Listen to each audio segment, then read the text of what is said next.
I am Ashish Kumar, your host and host. In the last video, we discussed about the evolution of the computer. And in this video, we will discuss about the generation of the computer. We will discuss all steps. So let's start. We can understand how the computer change according to time by time. So let's present my screen. So there is some point with help we can categorize the computers in the different generation. So let's discuss that point. So a generation of the computer refer to a specific improvement in computer technology with the time. Means generation of the computer को categorise किया गया specific time period में technology में क्या improvement हुआ उस base पे हमने कैटेगराइज किया electronic pathways called circuit was developed to perform the counting it replaced the gear and other mechanical parts using the counting in the previous computer machine. In the last video, we discussed about the evolution of the computer. Counting wheels to counting the numbers. So, in the generation of the computer, we remove that counting wheels with the help of the different technology like a circuit and others. In the each generation, the circuit become more smaller and more advanced than the previous generation of the circuit. The miniaturizations helps increase the speed, memory and power of the computer. इसमें जो major things है that's a use the circuit and circuit को time by time circuit में बहुत सारे improvement हुए इससे उनका साइज जो एक बॉक्स का साइज के स्पेस को ऑक्यूपाई कर रहा था उसको एक स्मॉल चिप में कन्वर्ट हुआ एंड इससे क्या हुआ इसके परफॉर्मेंस पे भी काफी इम्प्रूवमेंट हुआ एंड मेमोरी में भी काफी इम्प्रूवमेंट हुए एंड पावर सप्लाई से रिगार्डिंग भी काफी इम्प्रूवमेंट हुए so these are the factors that help us to understand the generation of the computer. So there are the 5 generations that have a different concept. So we will discuss about all in detail. Let's start the first generation of the computer. So first generation of the computer. The first generation computer was slow, hard and expensive. These computers used vacuum tube for the basic components of the CPU and memory. These computers mainly developed on the best operating systems and punch card. Magnetic tape and paper tape were used as an output and input device in this generation. So, what are the basic components in this the first generation? Let's understand. First generation के जो system थे right जो computer system थे वो बहुत slow थे as compare to current generation and बहुत large space की रिक्वायरमेंट थी एंड बहुत ज्यादा एक्सपेंसिव थे राइट एंड सेकेंड पॉइंट जो हमने इसमें डिस्कस कर रहे हैं फर्स्ट जनरेशन कंप्यूटर में हमने वैक्यूम ट्यूब को यूज किया एंड इसके पहले अगर हम बात करते हैं तो हमने काउंटिंग व्हील्स की बात किया था एंड गेट्स के बारे में किया था गेट्स एंड काउंटिंग व्हील को रिप्लेस कर दिया गया था वैक्यूम ट्यूब के साथ में एंड वैक्यूम ट्यूब को as a CPU basic component as a CPU की तरह ट्रीट किया गया राइट एंड जो कंप्यूटर जो फर्स्ट जनरेशन कंप्यूटर है वो मेनली बैच प्रोसेस को एग्जीक्यूट एक्चुअली बैच प्रोसेस क्या है आप सेट ऑफ द इंस्ट्रक्शन को फीड करते थे पंच कार्ड में एंड उस पंच कार्ड के इंस्ट्रक्शन को आप एग्जीक्यूट करते थे set and after the execution आपको एक रिजल्ट मिलता था right input device in the generation actually magnetic tape and paper tape को यूज किया as a input and output.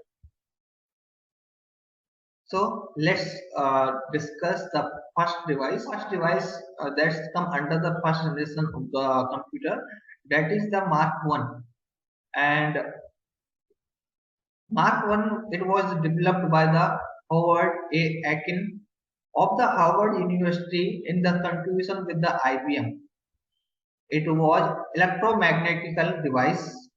It used over 3000 electrically actuated switch.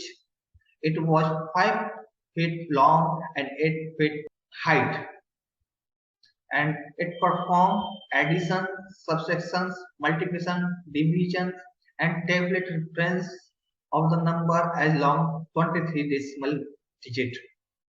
It takes 0.3 second to add the two numbers and 4.5 second for the multiplication.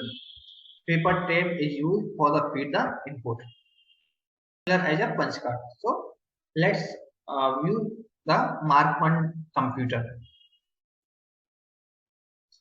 So this one is a system. It is like 50 feet long and the height is 8 feet, right? And this area, this portion area is known as a set of the actuator switch, near about 3000, more than 3000, right? Actuator switch used to feed the numbers, uh, feed the numbers and constant value. So it is look like this. There is a circle like 0 to 9, right? And if we feed any input value, so we fix the number at this point. And this one is the paper card, right? So this is actually a set of the punch card, right? Paper card. So paper tape, yeah. This is a paper tape, and this is a set of the punch card. So we feed the input with the help of the paper card, and this is a machines that helps to feed the input in the paper card. So this is a Mark 1 computer. Okay, so let's discuss the next one. The next one is Atmos Berry computer, and it was introduced between the 1939 to 42, and it was developed by the John Atmos and his assistant with the Clifford Berry. It used the vacuum tube for the internal logic and the capacitor for the storage, right? So in this device we use vacuum tube and capacitor, right? And next it could solve the certain mathematical equations, like in the first in the Mark 1 there is some limitations for perform some mathematical equations. So in this device helps for the perform the set of the mathematical equations, right? Series and other things. Okay, so you can easily to see there is a set of the vacuum tube, right? This one, right? So this vacuum tube help for the calculation, right? After the Atmos Berry, the next innovation is ENIAC. ENIAC is the full name Electronic Numerical Integrations and Calculator. It was introduced in 1943 to between the 1946 by the group of the scientists and led by the J. Presper, Acta, and John Mucci, University of the Pennsylvania, USA. It was the first electronic computer. It used about 1,800 vacuum tube. In the previous device, we saw there is a lot of the vacuum tube used. It used less vacuum tube, right? And it took up the well space in a 20 to 40 square feet room. So it is also this computer also take a big space. It could add two numbers in 200 microsecond and multiplication in 2000 microsecond. So we improve the speed of the computer in this device, right? And it is used for the solve the plastic problems. So ENIAC device is actually more enhancement and more powerful device as the previous one, right? So 1 second equal to 1/10 like microsecond. So it so we can see the performance wise it improve, right? This one is any computer. This require a big room and set up the vacuum tube at here, and you can able to see the vacuum tube, and this you can able to see the actuator, right? Electrical actuator to use feed the constant value in the system, right? So let's discuss the next device. This device was developed in 1943 by the John von Neumann. It was the first computer based on the storage program. It could also store both instructions and data in the binary form instead of the decimal number or human readable word. So this device is able to store the data and numbers, right? And this was used. It was used about 1,800 vacuum tube. You can see in this device. So this is a use the vacuum tube at this point, right? And after the ADVAC, the next invention is ADSAC, electronic daily storage automatic calculator. It was introduced between the 1947 to 1949 by the group of the scientists and led by the Ulrich Wilkes of the Cambridge University Mathematical Lab. It could add two numbers in 1,500 microsecond and multiplication in the 4,000 microsecond. So this device is less uh, speed up than the previous one, even the fast. But in this device, there is a new thing that is the comes the monitor in this. This is a monitor that helps to get the output.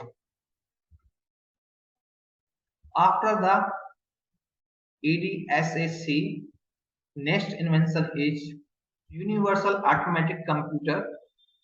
It was developed in 1947 to 1949, mid of the 19th century, by the ENIAC First Corporation. This one is the like Japan company, right? It was the first digital computer, not the king of the computer. It was the first installation in the Census Bureau, which was used for the 10 years. It was the first computer device that comes in a business by the General Electronic Corporation. It marked the arrival of the commercial availability of the digital computer for the business and scientific application, and it is famous in the business and corporation. Computer, it is too big and use the vacuum tube and actuator for the feed the input and vacuum tube for the perform the operations. So it take a big space for the installation process. So IBM 701 was introduced in 1952 by the IBM. It was the announced for the commercial availability and digital computer for the business and for the scientific application. IBM 650. It was all developed in 1953 by the IBM. It was the improvement model of the IBM 700, and it was a more than 100 units solved for the use in the business and scientific application. So, so end of the first generation, we understand that the computer is used for some the scientific applications for the business purpose. So, so it comes in market and demand is comes day by day more, right? So this is a device like magnetic tape memory area, and this one is the console area to feed the inputs and power supply gadgets and punch card reading parts, right? This is a machines that have some specific tasks for the specific areas. The first generation of the computer, we understand the 7 to 8 models of the computer, and we understand how big it was and how much space and how long time take for the education of the process. So let's discuss the next generation, second generation of the computer. Okay, the second generation was the area of the transistors computer. In the first generation, we use a vacuum tube. In the second generation, we use the transistor. Transistor chip, actually, the cost was the less in the transistor. That's why the second generation computer was cheap and compatible, say space-wise compatibility, and consume the less power, because we use the vacuum tube that take a huge power, and transistor is take less. It made transistor computers faster than the first generation of the computer. We use the transistor that's help to increase the speed of the computer and compared to the first generation of the computer. Magnetic core was used as a primary memory, and magnetic disk and tape used as a secondary memory. So in the second generation, we segregate two things: primary memory and secondary memory, right? And next key point is, in the second generation computer we use assembly language and programming language like COBOL and Fortran, and other batch processing operating systems used in the second generation of the computer. One of the biggest achievements in the second generation of the computer. So let's discuss the device. What in the first generation computer we use a vacuum tube that takes huge powers and not too good as the compared to speed wise. So the second generation computer we use transistor. This one is a transistor, and after the vacuum tube we use transistor, and transistor has some specific quality like much smaller, as much similar for perform the mathematics operation like and less much cheap. It is not more costly. Vacuum tube is the costly, and more reliable as compared to vacuum tube, and no warm up, no much heat create this device, and much faster than the computer device. And after the second generation, the next generation, and the third generation, we understand the integration chip, minimization, or add all the existing benefits. This one is the last model which come in the first generation. After this model, IBM introduced a new device that's known as the IBM 1620, right? It was developed by the IBM on 21st October 1959. This device able to perform the mathematical operations, algorithms, sequence, and use the uh, paper tab for the input. After the IBM 1620, the next one is IBM 7094. It was developed by the IBM December 1959. After the IBM 7094, next one CDC 1604. CDC, the full form of CDC is Control Data Corporation, and this device was designed and manufactured by the Seamus Cray and his team. And this device, the market price is near about $10,30,000, right? And it used for the scientific operation. After the CDC 1604, the next invention is CDC 3600 had 32,700 had, means you can able to process 32,700 process can feed in the computer, and it and 48-bit words of the magnetic core memory supports in the CDC 3600, and and has Fortran compiler that so there is in the second generation is comes the main changes we developing the Fortran language, that is the understanding of the machines.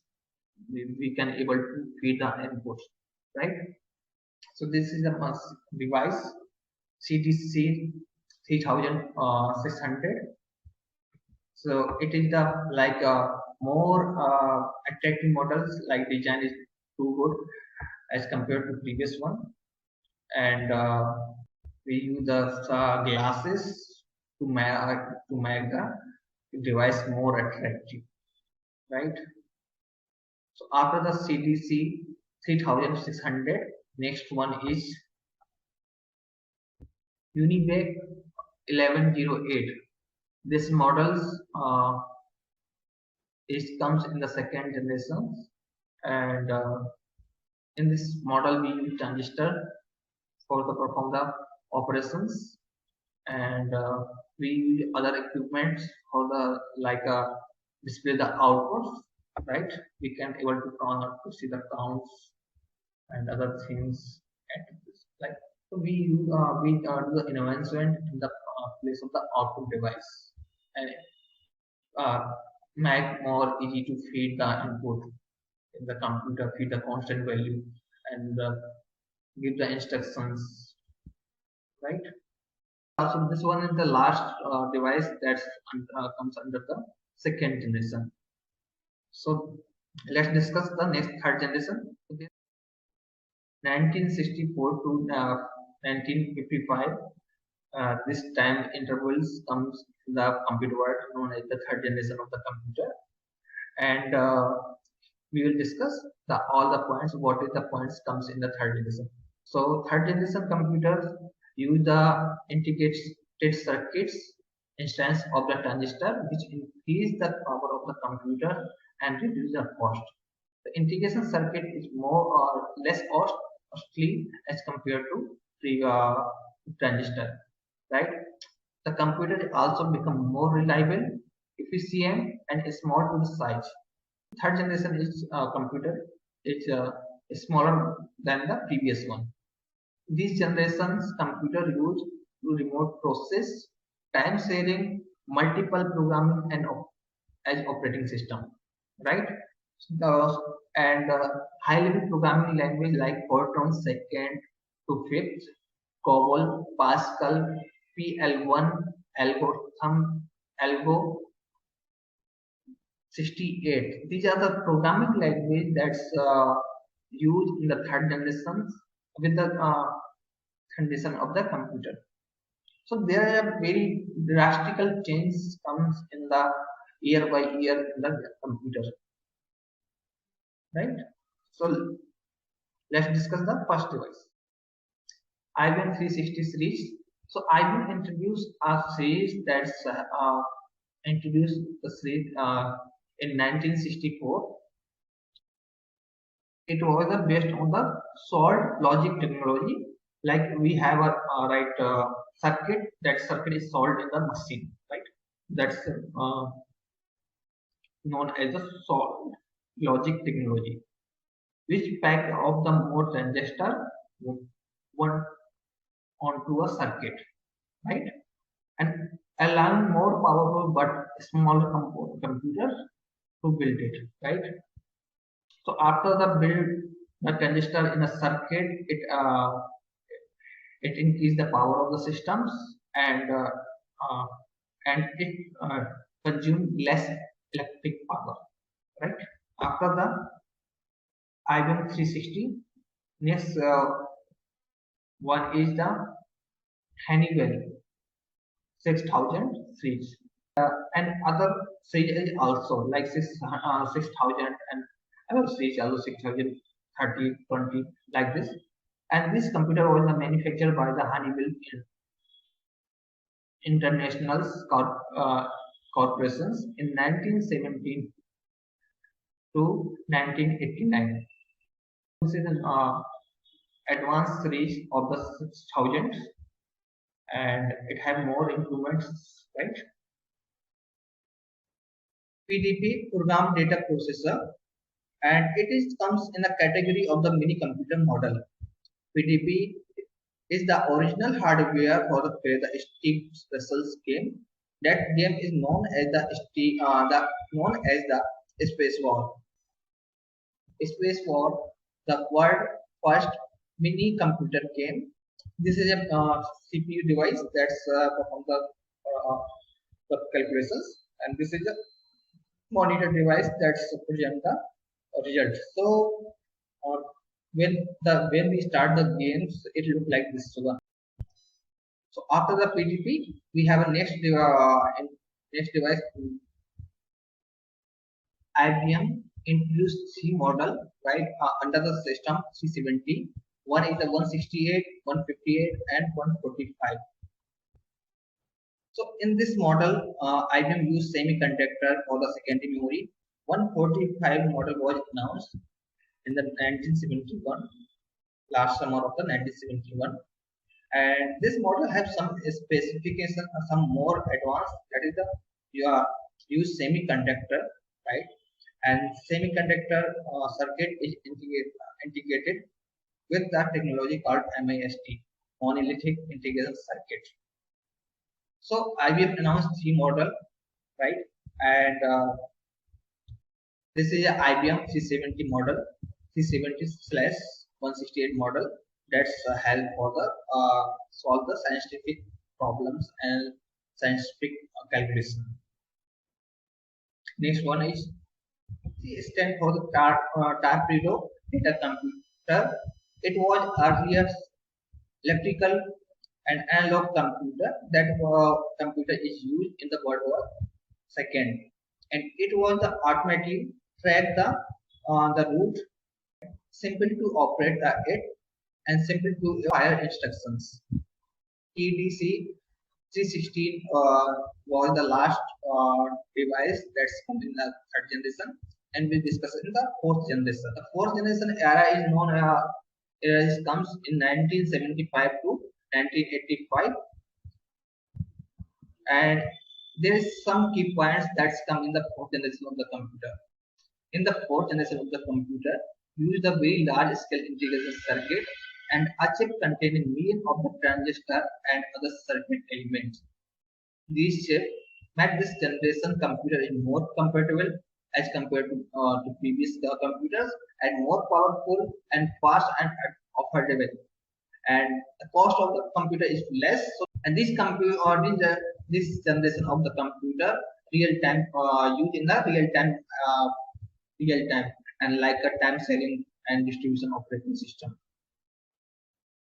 And in this fourth generations, the programming language are used like C, C++, DBAS, right? So these are the programming language we use in the fourth generation computer. So let's discuss some examples that comes in the fourth generation system. DEC10 Digital Equipment Corporation that was introduced this computer in 1983. It used the bit instructions for the input. Okay, so after that, DC Digital Equipment Corporation 10 device, the next one is Star 1000 is a vector supercomputer that was designed and manufactured and marketed by the Control Data Corporation (CDC). It was one of the first machines to use the vector process to improve the performance and appropriate scientific applications. The height of the Star 1000 computer is 83 inch, length is 293 inch, right? And near about the weight of this computer is near about 1000 kg, right? And it take the electricity like 250 kilowatt and 208 voltage and 400 hertz, right? And operating system is known as Hellos, and CPU 64-bit bit processor and with the 25 megahertz, right? And memory space is near about 8 megabyte and 1 MISP. This is a scale for the instructions executed per second. And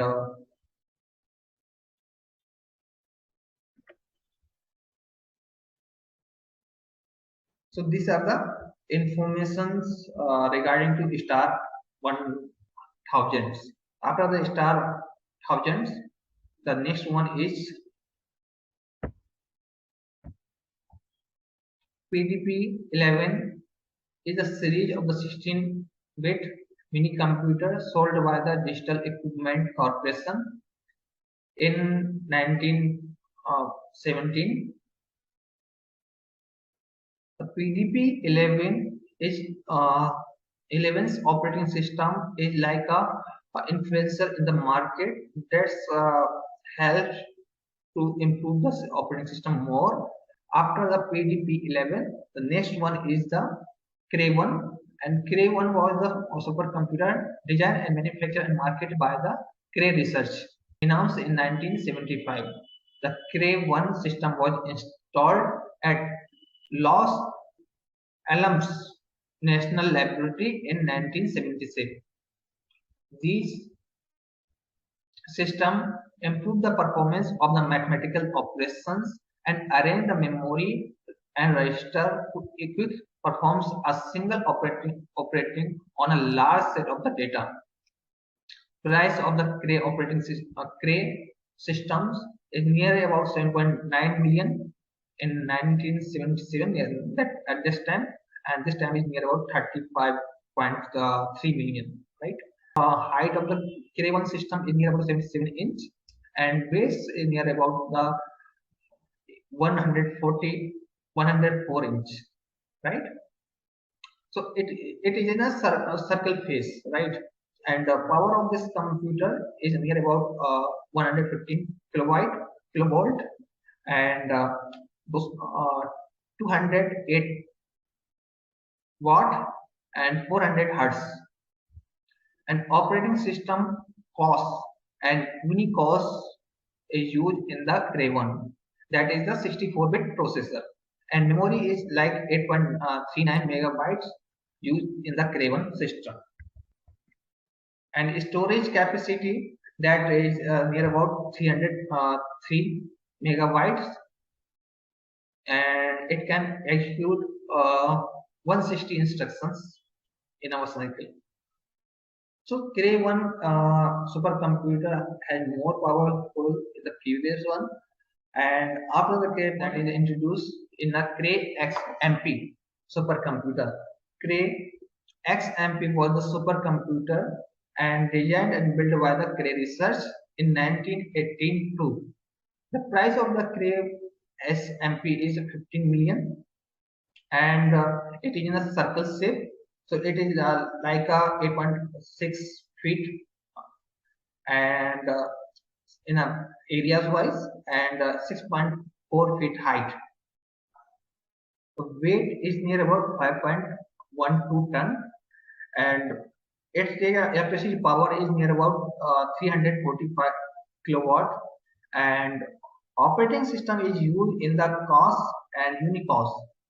So these two operating systems comes in the Cray XMP, and CPU. If we talk about the CPU, there is a 4 vector CPU, that is 4x vector CPU used in the Cray XMP, and that is based on the 64-bit, and the speed of the CPU is 105 to 117 megahertz, and memory is 128 megabytes. That is the memory using the Cray X. Okay, and so this is all about the Cray 1. Is the last device that's come in the 4th generation of the computer. After the 4th generation of the computer, we will discuss the next generation, that is known as the 5th generation of the computer. The 5th generation of the computer is more powerful, more speed up as the previous one. And 5th generation of the computer. In the 5th generation computer, we use ultra large scale integration, ULSI, using the 5th generation. 10 million electronic components used in a chip, right? So it is more powerful in compared and more faster than the previous one. And this generation of the computer use the parallel programming hardware and AI, artificial intelligence software, right? So 5th generation is computer is more powerful, have some artificial intelligence, and more attractive also, right? And the next point is 5th generation computer can able to understand the programming language like C and C++, Java, .NET, etc. So it is more easy to give the instructions. Before the C and C++, we can able to give the instructions in the machine language. Assembly is also a language that is used to give the assembly set of the assembly codes for perform the set of the instructions. But C is like an English structured programming language, C++ English structured programming language, Java English structured programming language, .NET. So it is more compatible and more easy to feed the instructions. Okay, so let's discuss some device that is covered in the 5th generation of the computer. Right. So first one is the desktop computer that comes in the 5th generation computer. So this computer that is fit in the desk, that's known as the desktop computer, right? It was introduced by the IBM. Operating systems come with the DOS with the Intel processor 8088, and their desktop model is right 5150. That is introduced by the IBM. And after the desktop, next inventions comes in, and more like portable device that is known as the laptop, right? Near about 1999. In April 1985, Toshiba released the world's first laptop PC, T1100, in Europe. This system has some limitations, and there is some issue with the system. That's why it is not longer support in the market. And after this device, Apple Macintosh portable meet up with some little success. After some time, Apple introduced that device. In 1990, Apple introduced a laptop that is known as the PowerBook, and it built a future like a trackball, initial floppy disks, and plumb rest. So after the laptop, notebook is come in the this series, and first notebook is developed by the Japan company NEC Corporation, and it was released in 1988. And the notebook value of near about $4,000, and operating system using MS DOS 3.3 version, and memory is near about 640 kilobyte. There is some specification like power, 12 watt power is used in the notebook. So notebook is more more portable as similar as the laptop. So after the notebook, the next one is comes in this series is ultrabook. It is a more thin as compared to laptop, and it has a same like performance quality is same as the similar as the laptop, but in a more thin. So so that is the future in the ultrabook. And after the ultrabook comes the Chromebook, and it has also have some good quality, thin and more portable and more flexible. You can uh, rotate 360, right? So these are the like a device that we comes in the different of the generation of the computers. And yeah, so in this video, what we covered in that's first we understand the generation means what is the uh, generations, and we discuss the all the 5 generation of the computer. For the first, we discuss the first generation of the computer, and second, in the first generation of computer, we discuss the vacuum tube that's used in the first generation computer. The second computer being the transistor, and in the third generation, we use the chip like circuit, that's compact circuit. And in the fourth generation we use very large scale integration, and after the fourth generation, in the fifth generation, we use ultra large scale integration. In the fourth generation we use 10 million circuits in one single chip. And we understand how we use vacuum tube. After the vacuum tube, how the circuits are going to improve in day by day and according to time periods, how the disk size improve height, how we can uh, in the starting of the day we have a big computer, and currently we have very small computer nowadays, like a laptop and a smart watch. In this time we are using this a very small computers. And we also understand the price value. In the starting of the time, the device is too big, and and speed is slow, and the value of that device is very high. Now at times speed is fast, device size is very small, and the value and that cost is very less as compared to previous one. So these are the factors we understand in this over the chapters, the generation of the computer. And if you like this video, please share and like. Okay, thanks for watching.